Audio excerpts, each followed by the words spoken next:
I feel like some of the most important work I do as a coach is when sport transcends and it impacts someone's life and they're able to make a career change or take a risk somewhere else because of the work that we've done to get ready for a race. So it is worth it, isn't it? Hello, intrepid listeners, and welcome to the Carpe Diem Live Your Dream podcast. If you haven't already listened to it, episode 30 last week covers the ins and outs and the ups and downs of my 5.5 months of training for my first Ironman race that took place this June in Klagenfurt, Austria. Today's episode is part 2 of that journey and covers the post-race debrief. My guest is again my coach, Liz Waterstrat, who helped get me to the starting line of the race and who will give a coach's perspective here on my results. Let's get into the debrief and find out how the actual race went. Enjoy the show. Liz, welcome back for segment number 2 of this episode, the post-race debrief segment. How are you? I'm good, Dale. How are you? And how's your recovery going? I'm alive and recovery's fine. It's been, oh goodness, it's already been a week and a half since the actual race. Yeah. And I have to say, when I woke up the morning after, I really didn't feel all that bad. I didn't hurt too much. I think you might be the first person who's ever said that to me. So Well, I'm wondering if I did something wrong because I expected to hurt a lot more. My glutes were a little bit sore, and I think that was mostly from the running because I mhm. hadn't done much running Yeah. prior to the race. Yeah, and I find that if you are not in a position where you're really pushing yourself and keeping it more at a low level endurance effort, which I think is what you did, then you may not have created conditions that would make you super sore. Yeah, I may not have been pushing myself as much as I could have. So let's cut to the chase. My time, I came in at 13:56, so I just squeaked in under the 14-hour mark. Yeah. Good or bad, I don't know, but I finished, and I finished actually without feeling particularly exhausted. So maybe I could have pushed a little harder. That's an exciting place to finish an Ironman, feeling like it went okay and maybe you could do more or do harder. Yeah, maybe I had a little gas in the tank. Don't get me wrong, I was really glad to see that finish line. And it was hot, Liz. It hit 90 degrees that day. Wow. Fortunately, it was pretty low humidity, but the sun was just really burning. Yeah. So I think the heat slowed me down. I slowed my pace intentionally because I didn't know how I would Yeah. respond to the heat. So I'm actually sitting here in Training Peaks and I'm looking at your swim file. So the swim took you an hour 32 and you logged 4,215 yards. You had really good navigation. The Ironman distance swim is typically around 4,200 yards. You Oh, came in right there. That is a big kudos to you because not everyone can say that. Not everybody swims straight or gets the distance right. And even when I look at your map of your swim in Training Peaks, pretty straight. yeah, yeah, Pretty it was straight. remarkably Yeah. straight. As far as your pacing, so that would be the next thing I look at. Let's call it your first 250 yards. We're a little fast, which isn't unusual. We all tend to start a little bit fast. We're trying to find our place in the pack and settle into a rhythm. And then from there, I would say the next 35 to 40 minutes were around a steady pace. And then beyond that point, your pace got a little bit slower and slower and slower.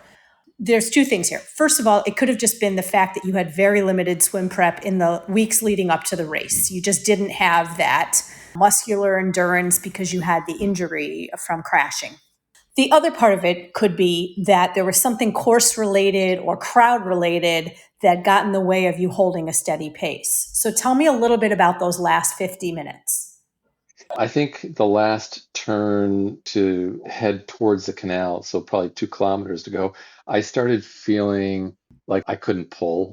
The arms didn't hurt, but I just didn't have the oomph anymore. And that was just a endurance thing. For all intents and purposes, I hadn't swum in 9 weeks. Yeah. And I think that makes sense. Just the fact that you were not able to put in the yards for the weeks prior to the race. I think all that considered, though, when I look at the file, your stroke rate stayed fairly consistent the entire swim. So that's good. It's not like your stroke fell completely apart. When I look at your heart rate, it only went up 4 to 5 beats across the swim. That's Hmm. fantastic. That just shows, overall the engine was in a good place to handle the task at hand. The swim specific muscles were not necessarily ready for the task, but you as like a person, your engine, you were ready for it. So I think honestly, you got the best you could out of this swim out there. If you had gone under 130, I think it would have been a real surprise and treat just because of your injuries that you had. But this is a great start to your day. All right. So, do you want to share anything about transition? Was there anything in transition that surprised you or that got in your way? It took so much more time than I expected. I'm looking at the numbers here. So my transition one from swim to bike was almost 16 minutes, Mhm. and my transition two from bike to run was almost 12 minutes. That's almost half an hour I spent not moving Yeah. down the course. The pros, they're spending less than 3 minutes in a transition, so six total. Hmm. If I could cut my total transition time down to 10 or 15 minutes and move up, say, 15 or 20 minutes in the rankings, it would have made a huge difference. Now, granted, I wasn't really trying to rush it. I didn't have a tri suit, so I had to change into my cycling clothes, which is kind of tough when you're wet. Hmm. But yeah, I was surprised at how long I spent in transition. People often are. It's just kind of easy to lose time in there. And then, like you said, 30 minutes of the race has gone by. But, if you were to ever go back again, look at that. You could drop 30 minutes alone, or let's say 25 minutes alone just by cleaning up those transitions. That's some free speed right there, which is nice. That's the cheapest free speed you can get. Yeah, I think a tri suit would be the biggest difference. So then the bike, 6 hours, 49 minutes, surprisingly close to what I expected from the day in April when I rode almost the entire course. I was on a pretty similar time when I crashed with 6 miles to go. Mhm. And so that bike time, I was thinking, because I actually spent a lot of time on the trainer since the broken rib, I was expecting it to go down a little bit, but I have to write that one off as the heat. It really was sucking me dry. Yeah. So, okay, let's dig into your bike file here. Okay. Yeah. Overall, your TSS was 259. And usually for an Ironman, I like people, especially in the first one, to keep that under 280. So I think you paced this reasonably. I'll start there. When I break up the file into three segments, it didn't show a huge difference in a lot of the numbers. The first thing I'm looking at is what was your normalized power or your intensity factor. You started at 0.68, which is really reasonable for an Ironman target. I just wonder if, given the conditions, if that was just a little too hard, because then when I look at the next two segments, that dropped to 0.58 and zero point 0.6. So your power or your effort dropped off a little bit as the ride went on. Your cadence was in the upper 70s. It's a little on the lower side. We need to be careful when we get into the 70s because it starts to use up too much glycogen, but it was consistent with where you were. And it could be just a function of the course or your gearing. So nothing really stands out there. I didn't see it significantly drop off later in the ride, which can often signal fatigue. Your speed was around 17 miles an hour at the beginning, the middle, and then at the end it dropped off a little bit, but that could just be course and weather related. And then the biggest thing I noticed is that your heart rate went up in the last segment. It was up about 4 to 5 beats. Power was down, speed was down. So to me, that suggests there could be just some dehydration that started to set in there. So that's kind of my high level, overview of the ride. Like thinking about the ride in thirds, tell us a little bit about how it went. Well, I'll tell you, 1 hour into the six, almost 7 hours, it was a little awe-inspiring and disconcerting at the same time, where the first pack of pros came by on their second loop as I was working on my first. And so I still had over 5 hours of cycling to go as they came by on well over halfway through their cycling. Okay. And they were next level. They were like machines. It's really impressive how they move. But I felt pretty good the first hour, and then I think the heat started to hit. Mhm. When I came back, so the whole course is 2 loops. When I came on the second of the 2 loops, just over halfway through the course, I just lost it, vomited, tossed my cookies. And that was the first point in the race where I realized it actually worried me that, oh, I've got a problem with my hydration, my nutrition. Mhm. It took me a little to think through what was going wrong. I just assumed I had overhydrated. I just had too much in my belly and I couldn't digest it. And I admittedly had been drinking a lot because I was, sweat was just pouring out of me at 90 degrees. And so I was trying to prevent dehydration. And I think I just consumed more than I could handle. And I felt really good afterwards. And I just slowed down my intake a little bit and I was fine for the rest of the bike. Yeah, it could be you were just getting overhydrated and not even so much that you were drinking too much, because if you felt thirsty, it's a good idea to drink, but we just need to be sure it's the right amount of fluid with sodium. So it could be something was just off there. So I think that backing off a bit, letting things settle down, that was a great thing you did there. I never felt the need to stop. It was frustrating. If you look at hour 4:30, Mhm. there's a big gap with no movement, 9 minutes spent where an aid station, a pretty important one, because it was a long way to the next. We'd just done a big climb and they ran out of water and everybody needed water. So there was a long line of people waiting Oh, wow. as they called the fire department to come and open the hydrant. So, 9 minutes of nowhere. So I guess in that sense, my cycling time was really 6:40. I struggled on the uphills. I passed a lot of people on the flats and the downhills. A lot of people don't pedal the downhills, Right. Yep. but then they just go right on past me on the uphills. Yeah. Did you eventually pass them at the end though? Well, some, you start naming people, right? Yes. You fall into that pack. So there was Purple Socks, who was really annoying because he cut line, took my water bottles at that aid station, and he was always in my way. There's Yellow Shoes. There was Orange Man, just different characters that you just keep seeing. Yeah, yeah, and enemies of the race. Yeah. All right, you want to move into the run? Yeah. Okay.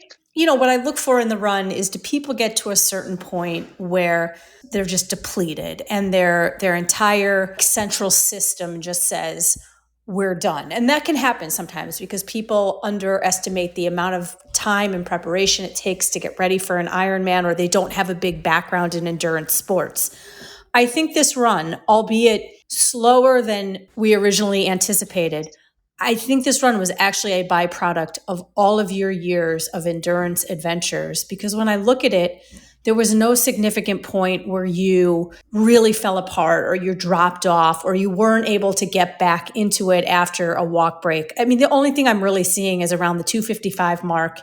It looks like there was a stretch there where you had 15 minutes where you walked and reset, and we can get into that. But then after that, you were able to go right back and hold what looks to be similar heart rate, similar pace than where you started. So I do think, all considered, the run was a job well done. You made the best of what you had and the prep you had and everything you went through. But all of those walks you did when you couldn't do anything else, I think it really paid off here.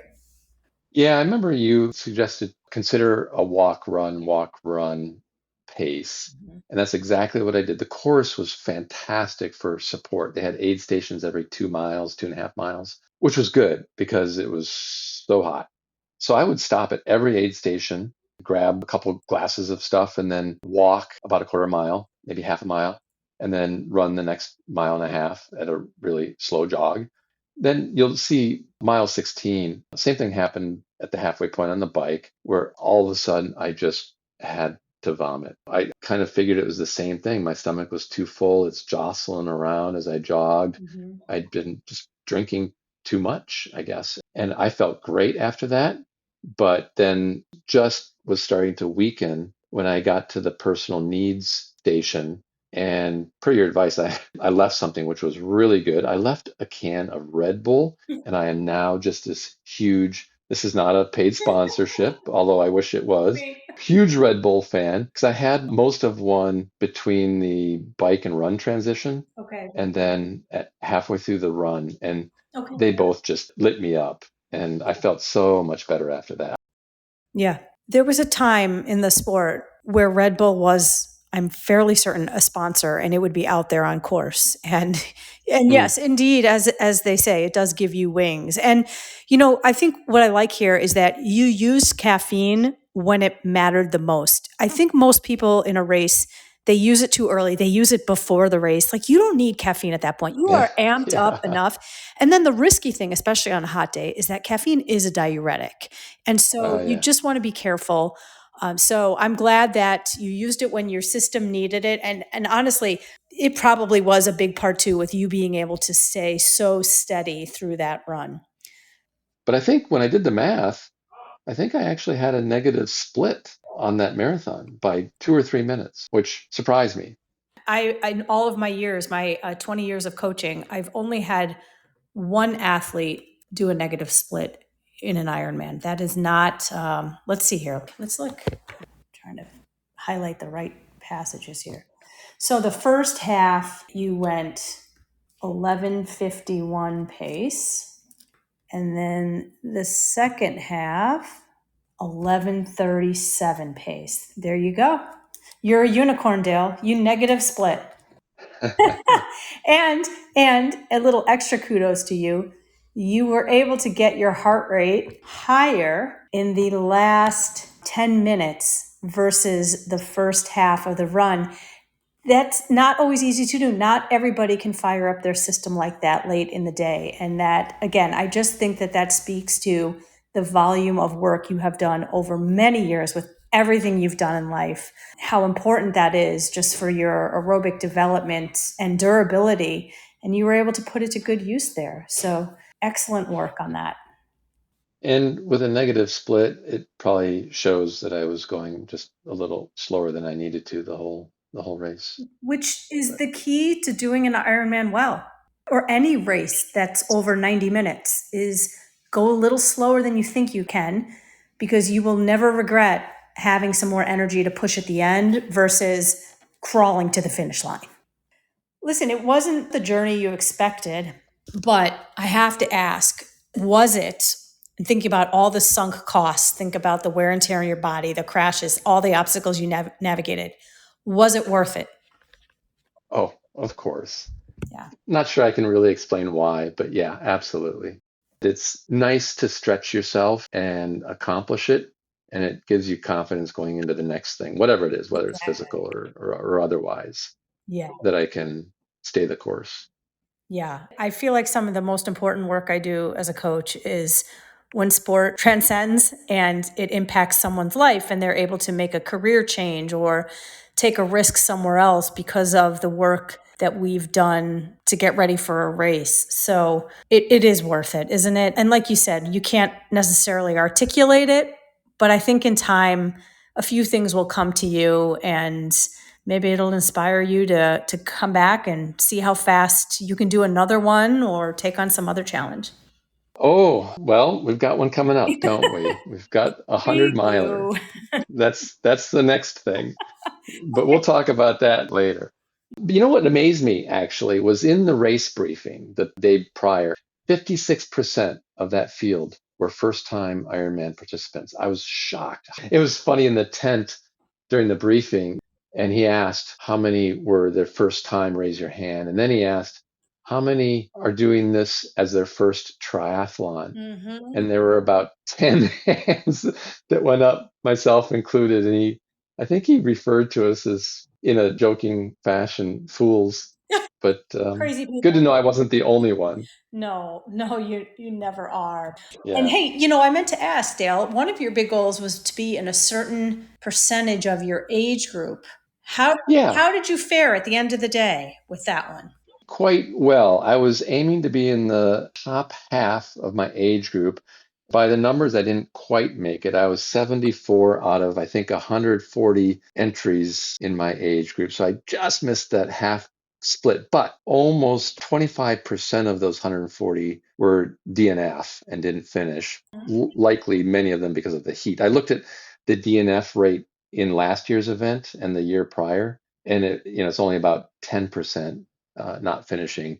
And this year was much higher, I'm sure, because of the heat. And then if I add back the 9 minutes I lost at that water station, which not many racers lost the time there because they had water during most of the race. Yeah. So it was only that cluster of people that hit it at the wrong time. Yeah. If I add that back, I think I made my goal. Right. Just anyway, it was fun. It's a really fun event. It was well organized, great crowd, very energizing, which something I never have experienced really in any event.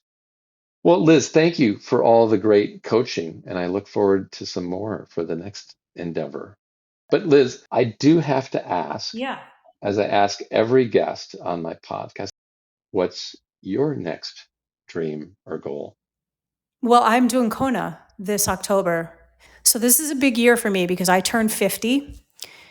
I did not know that. Yes. I You mean we've been together for 6 months and you didn't even tell me you qualified for Kona?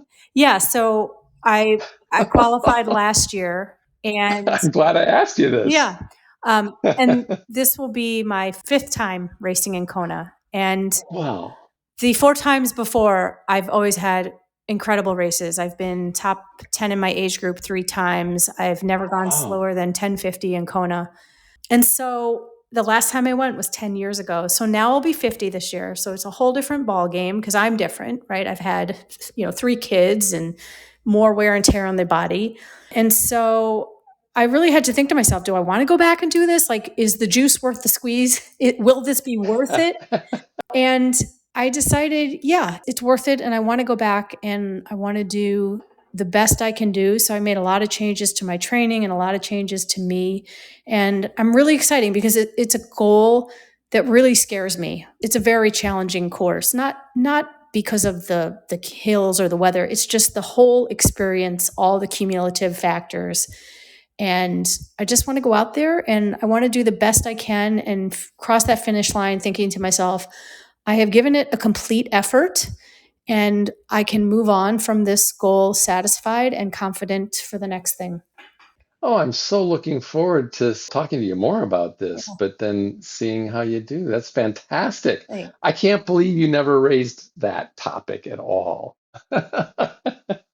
Best of luck in your remaining training, and I'll see you when I get home in a few days, I'm sure, a week. Sounds good, Dale.